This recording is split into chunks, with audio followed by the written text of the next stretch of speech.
Good morning, everybody, and welcome to our Bible study. This is a special Bible study for Life Sunday, and today we're really blessed to have Kristi Hofferber here with us. Kristi was our Director of Faith in Action here at Collinsville, so I would get to see her at our CAMA meetings from time to time, and now she is the Director of Community Engagement with Coalition for Life in St. Louis. So she has, I know I've heard bits and pieces of your story, but I'm looking forward to hear everything kind of put together for us today. Really looking forward to your message. So I'll turn it over to Kristi here.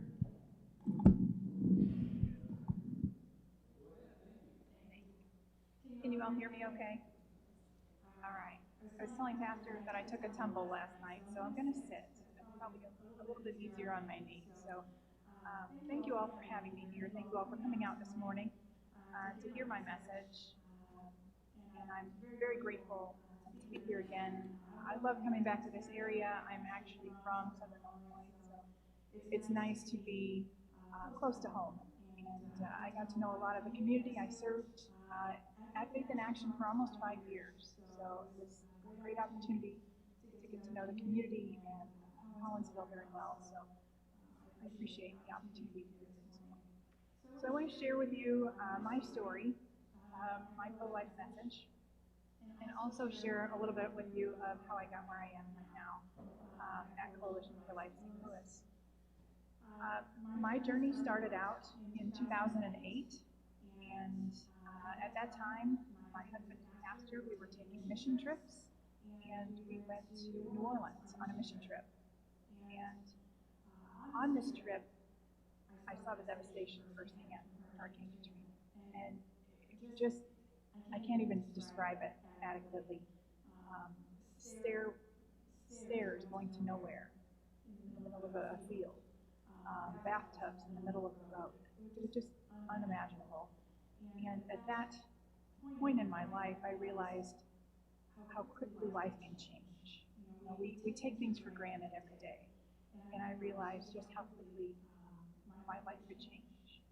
And at that point, I really felt a desire to find my birth family. I was placed for adoption at birth. Never knew anything more than that my birth mother was 16 years old. And so it was on this trip that I realized this was something that I really wanted to pursue. And I didn't really have a lot of information about my birth mother, my birth father, who did I look like, do I have siblings, why was I placed for adoption?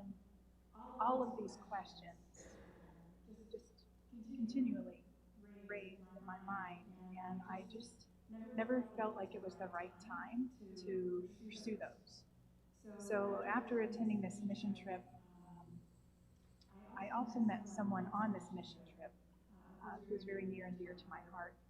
And I hadn't met her before this trip, but I know that God placed us in the same place at the same time for His purpose. She was very supportive.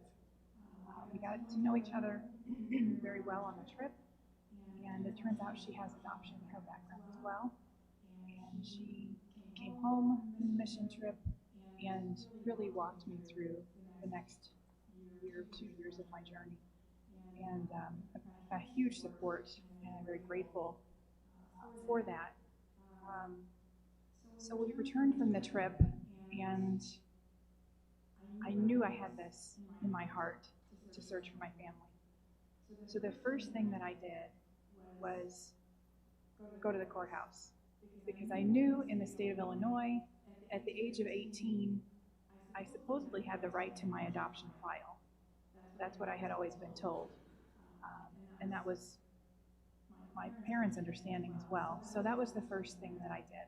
I went to the courthouse, I filled out the paperwork that I needed, petitioned the judge, would you please open my file? I want to know who my birth family is. I would like to reach out to them and contact them. And that was that. It takes a while to process. I thought, okay, it's a done deal. I filled this out. When am I going to get the answer, the keys that I need to open this door? and the judge said no. So I was stunned and heartbroken. But in another regard, I also knew that the right direction was to tell my adoptive family. So I grew up an only child, and it was a very difficult thing for me to go to my adoptive family and tell them, you know, I want to know who my birth family is. Now, they did nothing wrong. They always supported me. They always loved me unconditionally. I just had that stumbling block because I didn't want to hurt them. So that was something, that was a big hurdle that I had to get over. And when I got the no from the judge, I knew, okay, I'm going about this the wrong way. And so I have to put a little humor into my story because it's a very heavy story. So I picked up the phone to call my parents and tell them, you know, I've told you all this time, I didn't want information on my birth family. I didn't want to know any information. They had offered it many times as I was growing up, and I just never felt comfortable saying, yes, I want to know. Although my friends will tell you, I have a few close friends, they will tell you I really struggled with this in high school. But I think picking up the phone at this age, this time in my life, it felt right. It felt like the right time. So I pick up the phone and I talk to my mom and I say, you know, I've told you all these years I don't want this information. I don't want to know. I'm happy. You guys are wonderful parents. I'm okay. And I said, you know, I've told you that for years. I really do want to know. And I think you have a right to know that I want to know. And it's not that you've done anything wrong. It's not that I'm ungrateful for all of the things. You raised me in a Christian home. You provided me with everything and anything I need. That's not it at all. It's just as an adoptee, and I've learned this, that many adoptees actually feel this, and I had no idea. I thought I was all alone. I didn't really know any adoptees growing up. So I told them, yes, I want to know the information. Would you be willing to tell me? Will you share this with me? And of course, she said yes. But here's the humorous part. She said, I will gladly share this information with you and what we know, and I actually have some paperwork here that you can have, but I'm not going to do it over the phone. So that was my security blanket, right? Over the phone, because I was still very nervous. So I said, okay, and I hung up the phone, and I walked over to their house 2 streets away. So again, that was my security blanket. But I'm glad that I did. It was a difficult conversation. It was never anything I expected to hear. You know, when I was growing up, I thought, okay, I was placed for adoption. I knew my birth mother was 16 years old. Who wouldn't assume that's why I was placed for adoption? I thought, okay, she just wasn't ready to be a parent. I was grateful that she chose life for me, and that's all I knew. That's what I assumed. But little did I know the reason that she actually placed me for adoption was to escape the situation that she was in at home. And my parents knew about this. They didn't have anything other than her name. So nothing more than what they provided me was her first and last name. But what they did know was that her name and her parents' names were published in the local newspaper when I was growing up, because my birth mother prosecuted her own father for many years of sexual assault. And as a result, there were 6 pregnancies. So when she became a young adult, she finally found the courage to prosecute him. And she was no longer a minor at that time, and so the names were published in the paper. And my parents, of course, living locally, she was also local, my parents realized the names in the paper matched the names that they were accidentally given at my adoption. They had been given a paper accidentally that had my birth mother's name and both her parents. So in doing this, they held on to it, not having any idea that it would have such significance years down the road. So at the time of the prosecution, I would have been 13. and I had been placed in a closed adoption, and there was no evidence left at that point. So I was placed in a closed adoption. They didn't have any idea who I was or where I was. And then also, the 6 pregnancies resulted in 4 abortions and 1 forced miscarriage, and then my birth and adoption. Not in that order, but that was the reality. He used the access to abortion to destroy the evidence. And then I had been placed for adoption, and I later found out the pregnancy had been hidden. And so that's why I had escaped that. And at one point, there was a thought that maybe this was her way out of it, to have me. But then she decided to remove me from the situation altogether, which I'm grateful for. I have no idea what my life would have looked like, and I can't imagine what she went through. So I'm grateful to be here. I'm grateful that God has given me a voice to speak up for the other 5 as well as myself, and to say that all life is valuable, no matter where you come from, no matter how you're conceived.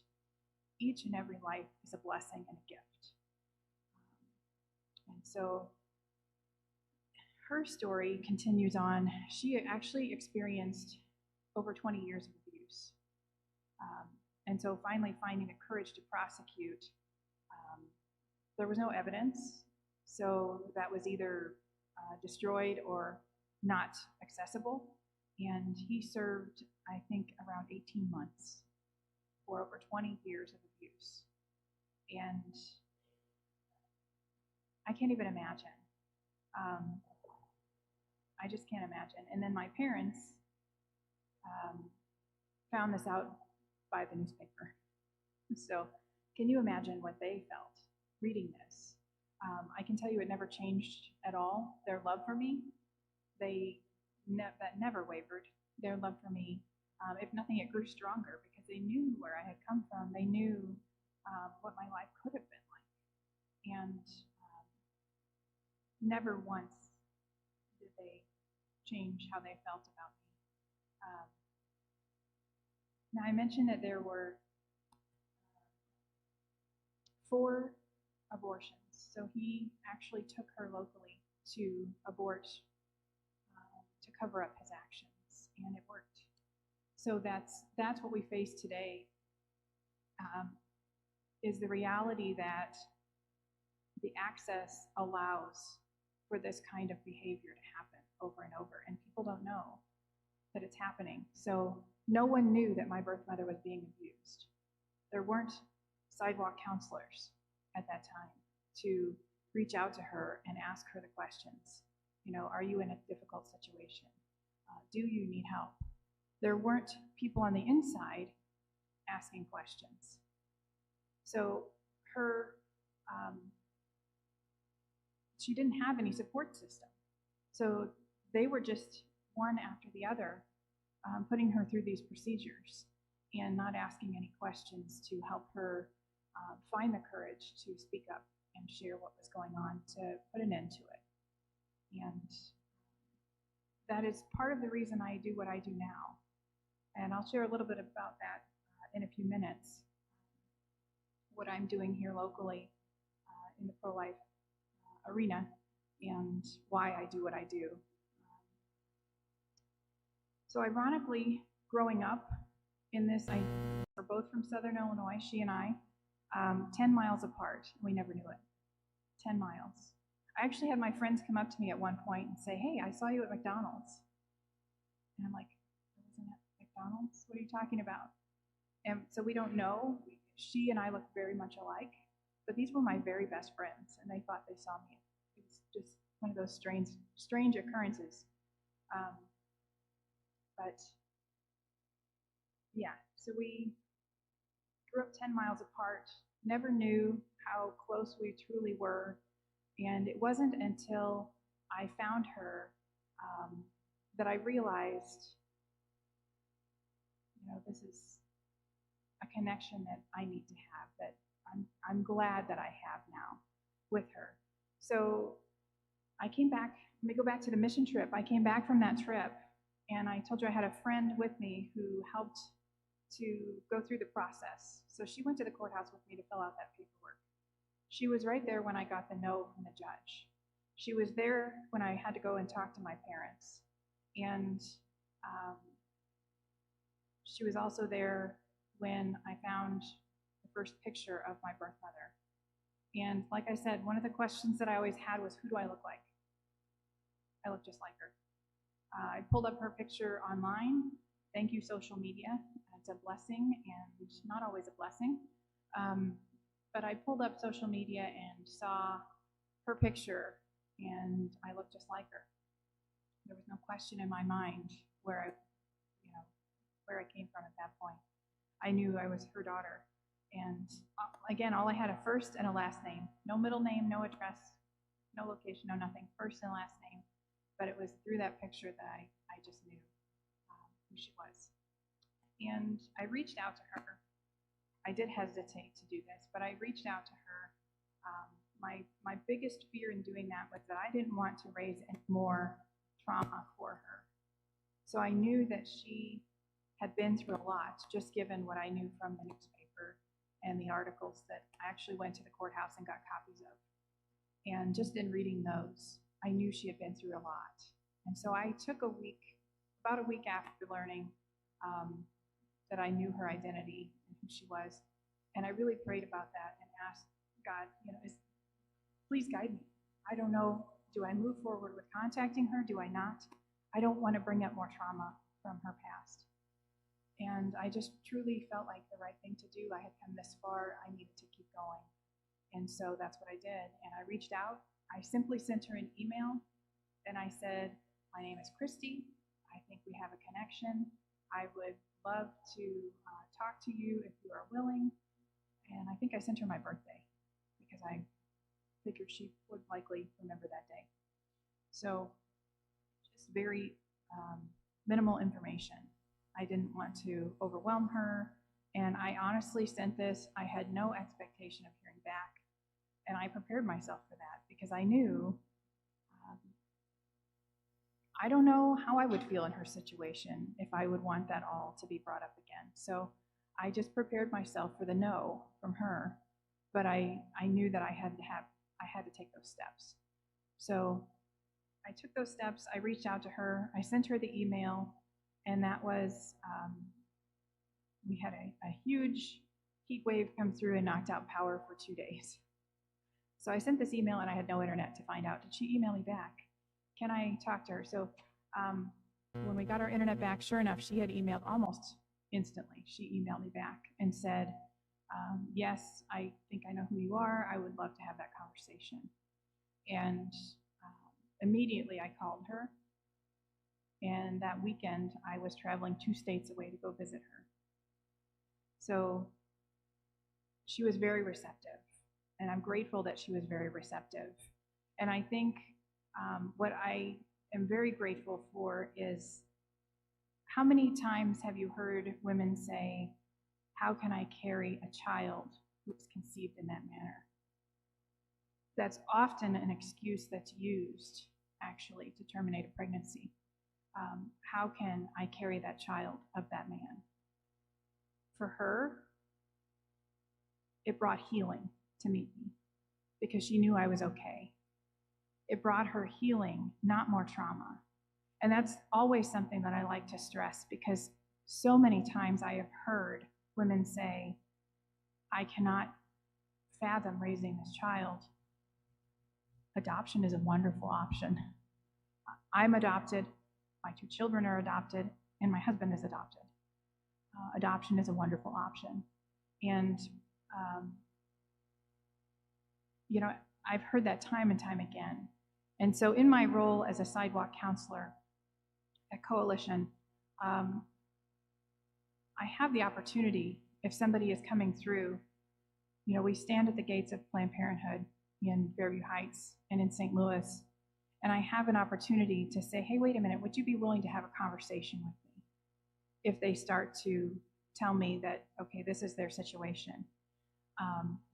I will approach it gently, but boldly, and say, I'm not afraid to hesitate and share my story, because I know that what my birth mother went through, and I am here today to be used as God's purpose, or for God's purpose, because I know that He can bring good out of such dark, dark things. And so I'm not afraid to say, when somebody comes in, I would love to have a conversation with you before you make this decision. And I think that's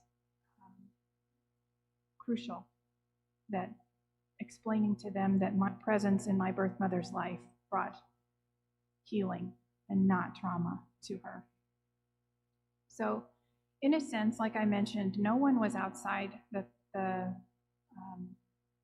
abortion facility, and no one inside asked questions. So, in a sense, in that regard, society failed my birth mother. Where today we see those needs are being met. So there are people standing outside of abortion facilities trying to help women, not there to condemn, not there to belittle or berate, but to offer them true help and redirect them to life-affirming services.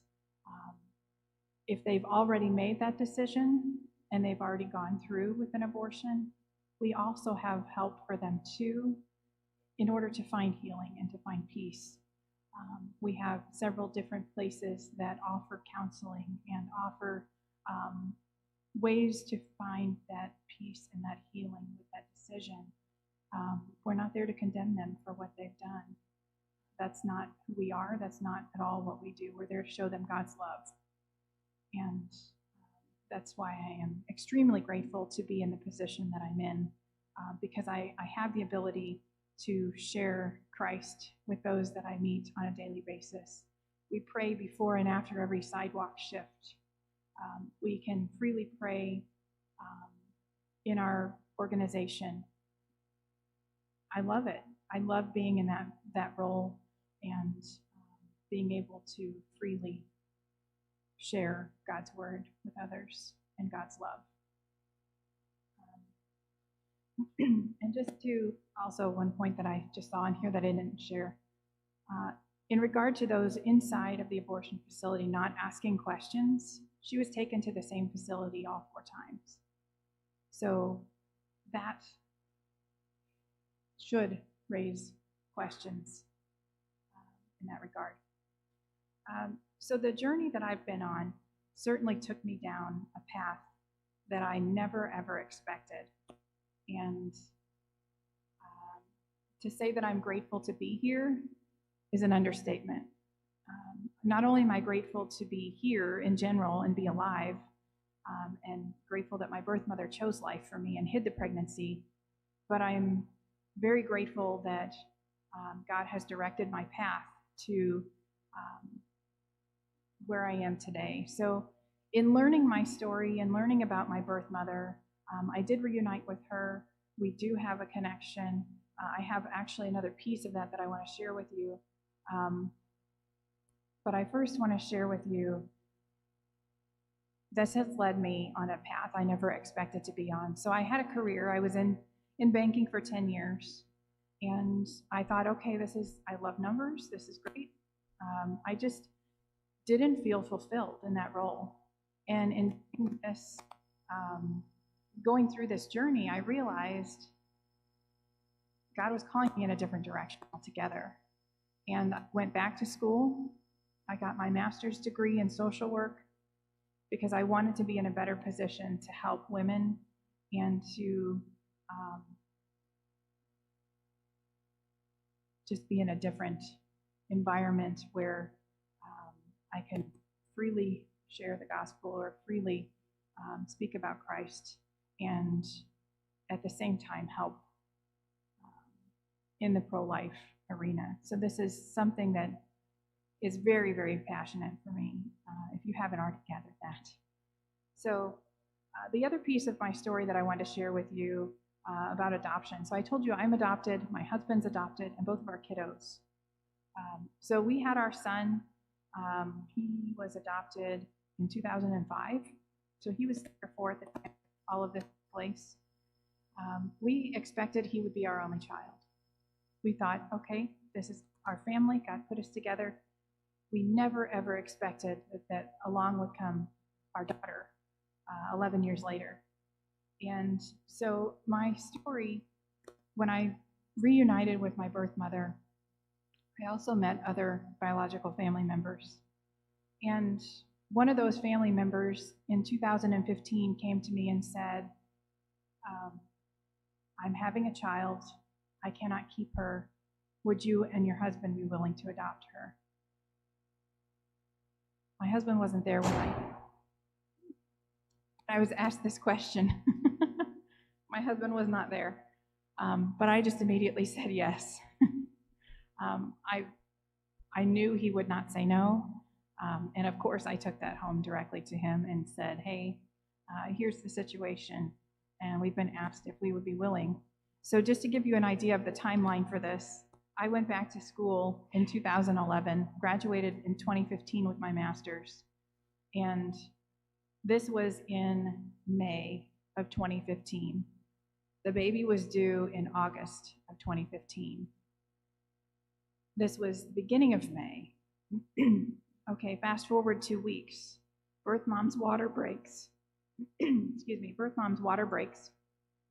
And she starts to go into labor very early.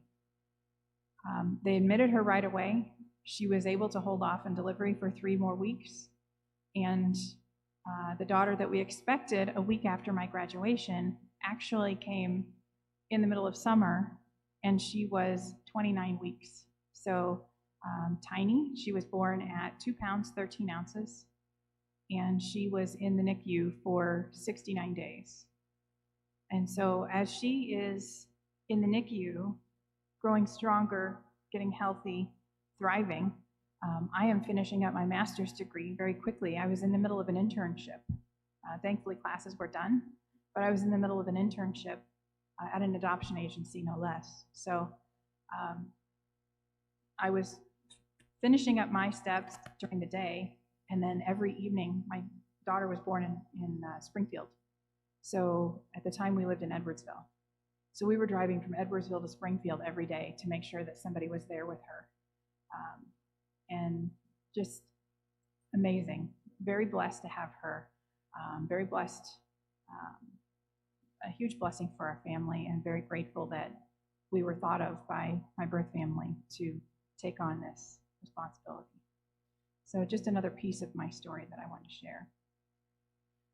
Today, I am the Director of Community Engagement at Coalition for Life St. Louis. And are any of you familiar with Coalition for Life St. Louis? I'm pretty sure several are. Yes, okay, so some exciting news that you're going to get a little bit ahead of most other people. We are actually transitioning to away from Coalition for Life St. Louis, and we are going to be Coalition Life. So if you see the materials at the back, I did bring some information on 40 Days for Life, the March on the Arch, and some other things. We are transitioning away from Coalition for Life St. Louis to Coalition Life, and that is partially because we have expanded outside of the St. Louis region. So we are now also doing sidewalk counseling in Flossmoor, Illinois, which is Cook County. So there are, I think it's either 13 or 14 abortion facilities in Cook County, and we are at one of them. And this is just, the need is great in Cook County.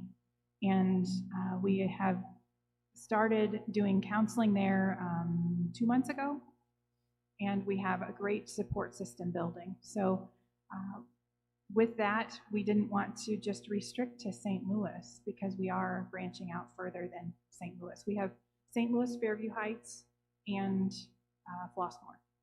And St. Louis is the last abortion facility in Missouri, and we still cover those sidewalks, even though a lot of their day-to-day procedures, their traffic, is coming over to Fairview Heights because of the law difference between the 2 states. So Missouri is much more restrictive.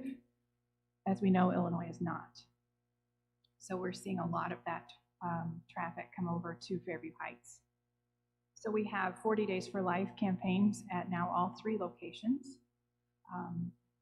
And we're just expanding and seeing where God leads us next. So Flossmoor is exciting for our organization. And so if you start to see things that say Coalition Life, know we are the exact same organization. We are doing the same things that we have done before. We are just reaching further than St. Louis. So we're just for that reason, we are doing a name change and rebrand. So that's where I am today. There's no doubt in my mind that I'm created for God's purpose, and I'm created in His image, just as each one of us are. And it doesn't matter how someone is conceived or where they come from. Their life has value. Their life just as valuable as anybody else's. And so I just want to leave you with that. God has a plan for each one of us, and we are His creation and the crown of His creation as well. So I want to open up for questions. I usually like to leave, and what time is Bible study go to? 10 after 10. Okay, let me see where we're at on time. We have about 20 minutes. So that's a little bit of time there. We can still answer questions. I can answer questions on my own story, or if you have questions on 40 days, I can share a little bit of that with you as well. Has anyone here, I know Lynn has participated, and the Life team, I believe, has participated in 40 Days for Life. Yes, okay. So, any questions on 40 Days for Life? Does anyone know what that is or not know what that is? I would be glad to share that. I know that you have a very active Life team, which is wonderful. And I know that they do a great job getting out information and things. So I can answer questions. Yes?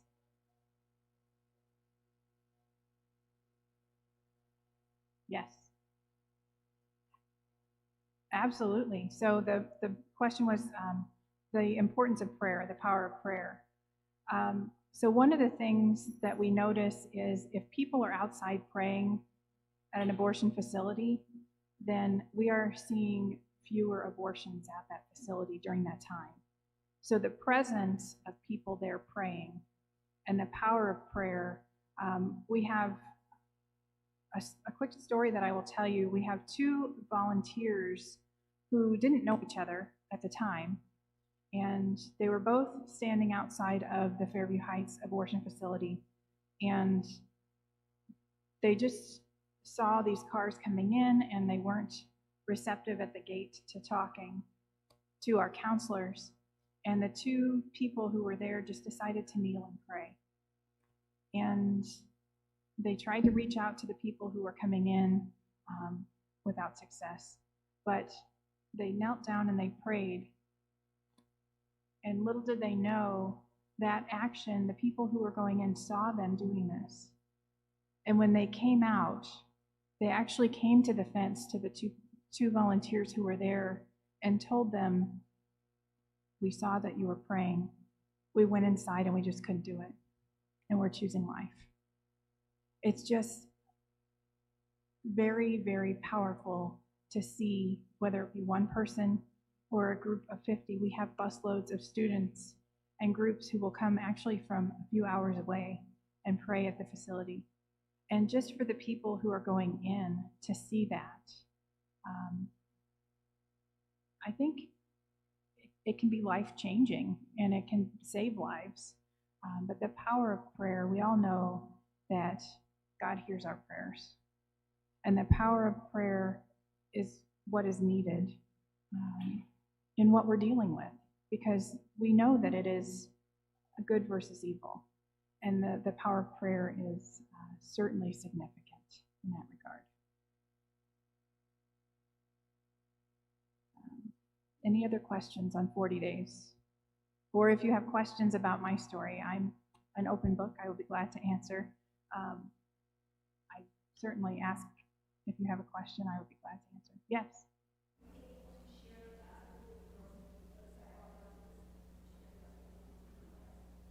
We can. We certainly can. And then we refer to Christian-based organizations. So we do have the ability to do that.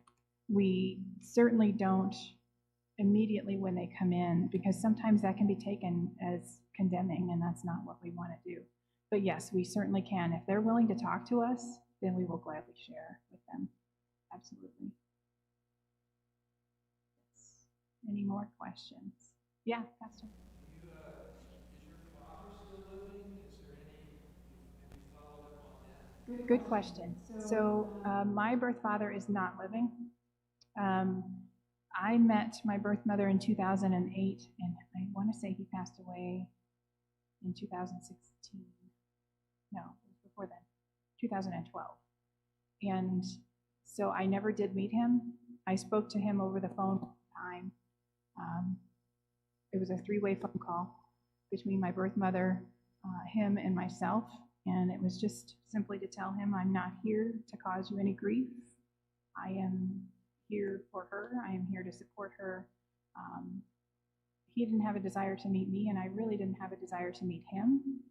But I was told that he turned his life around, and I pray that he did, and I pray that he asked for forgiveness. But that's, yeah, he is no longer living. Yeah. Yes, in the back.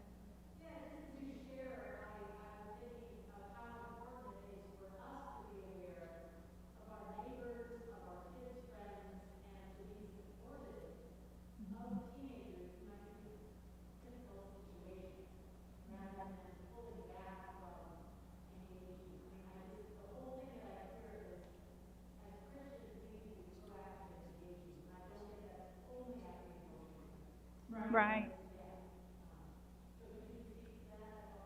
Yeah, certainly. And I know that is something that we're hearing more and more is, oftentimes teenagers will say, well, I can't face my church, or I can't face my parents with this because I made a decision that goes against how I was raised, or it goes against the Christian church, and now I'm pregnant. And rather than condemning those young women, just loving them, supporting them, and getting them to resources. We don't know what they went through. We don't know their situation. Just like my birth mother, no one around her knew that she was abused. The first time she got pregnant, she was 14. Then she got pregnant again at 15 and had me when she was 16.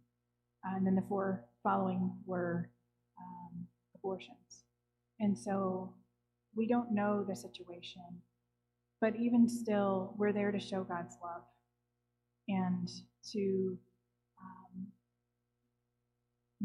we don't condone the behavior necessarily if it was that, but we love the girl and we love the baby because we all know that God is the one who creates life. And so God has a purpose for this child. And I think that is important that we make young women know that there are resources, there is support for them, and they don't have to feel like they are on an island by themselves, all alone. But, there are people there to support and help her. Any other questions? Yeah.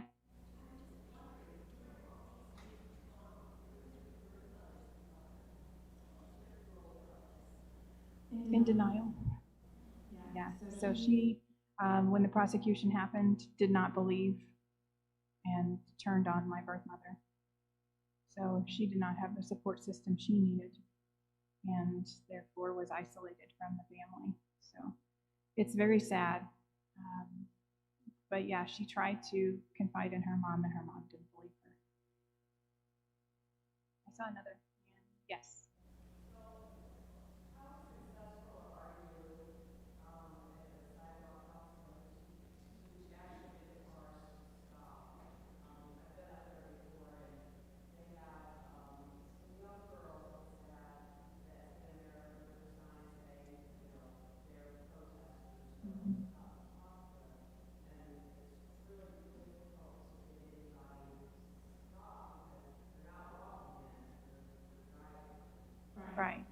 it can certainly be more difficult if we do have the Planned Parenthood puts people on the other side of the gate and the escorts, and when they're there, they try and distract the cars from stopping. So we have a much lower stop rate when they're there. When they're not there, we have a greater stop rate and turnarounds. We've had, I want to say 3,042. I'd have to look for sure, but it's over 3,000 turnarounds since the organization started in 2010, or 2011 officially. So we've had over 3,000. That was one of our big numbers that we celebrated in 2021, is more than 3,000 turnarounds. And what that entails, you may not know what a turnaround is.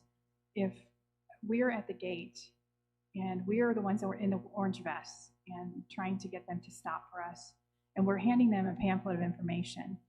And what that entails is resources for a crisis pregnancy center, actually two different ones. We have Mosaic, so Mosaic is there throughout the week in the adjacent parking lot. They have a mobile unit. And then we also have a pregnancy center over in St. Louis. And so we are trying to reroute them and at least get them that information. And a turnaround is when they are intending to go into Planned Parenthood, and we actually tell them there are other resources available to you, supportive resources, free resources, and we would love to support you in whatever situation you're facing. And if they then decide not to go in, but to go to one of the either Mosaic or Women's Care Connect, if they decide to go a different route, then that's what a turnaround is. So we've had over 3,000 women who have chosen to leave the facility without going in to get whatever service they were there for. So the stop numbers, the stop rate is certainly higher when we don't have those escorts there who are distracting. And if you go on a Saturday, they are much more distracting than throughout the week. They come with signs and noisemakers and whatever else trying to get, and once we lose their eye contact, statistically, that's really when we lose them, once we lose their eye contact. So good question. Yes?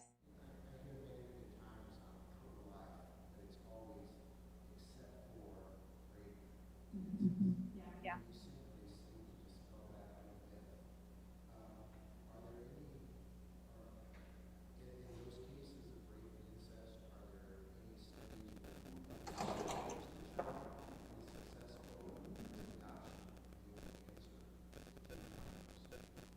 No, certainly. The question was in cases of rape and incest, and using that as people use that as an exception. Yeah, so I'm pro-life except, essentially.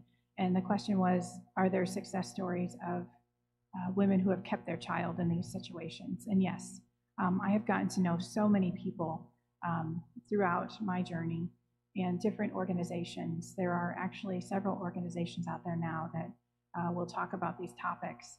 And statistically, the moms who have chosen to keep their child also have just great success stories in that regard. So adoption is not the only option, but certainly one of the positive options that can come from this. But if a woman is supported and connected to the right places and willing to parent, then certainly that is a blessing as well. And the organizations that I've worked with and through will help a woman in that regard to find the resources needed to parent and to support. Any other questions? Yes. Could you comment on the adoption process in Illinois, whether it's maybe difficult, expensive? How did it work for you? Comments? Yeah, good question. So each state is different. Slightly. There are different parameters. Both of my adoptions actually were very different. So the first one, a lot of red tape. because it was an international adoption. So my son is adopted from Korea. And the red tape for that, not only did we have to go through the state of Illinois, but the United States in general, and also Korea. So that was a lot of paperwork, a lot of process. And he came home at 18 months. No, 8 months he came home. We were matched with him. We started the entire process from start to finish with 18 months long. We were matched with him at 10 months. 10 months. 8 months, he came home 2 days shy of 8 months. So that process was very lengthy, and we had to go through a lot of extra steps. A domestic adoption can come from foster care. We find that it's very difficult to adopt in the United States because those who are placing for adoption are typically not doing it at birth. So the child is going into foster care and then possibly being adopted from there. But there are many fewer adoptions happening of a child that is a newborn. And so it can be very difficult. The wait can be very long in that regard. Now, in my daughter's case, she was blood-related family member. So in the state of Illinois, it's different in every state, but in the state of Illinois, we didn't have to have a home study. We just had to have an attorney. That was it. God blessed us with a very smooth and easy process for that. It was definitely not like anything I had ever heard of. But since she was a blood-related relative of mine, we didn't have to go through all the steps. Normally you would. You'd have to have a home study done, which takes months. You would have to have background checks, both federal and state. Lots of paperwork, training. You go through parenting classes. I did an internship with an adoption agency, and this is what we had to go through with families. And we would do training for all kinds of things. And so it is quite a process. Good question. Anyone else? Well, thank you all. I appreciate it. Thank you for coming this morning to hear me share my story. And I will be here for a little while after, so if anybody does have any questions, don't hesitate to ask. You're more than welcome to stop and ask me any questions. Thank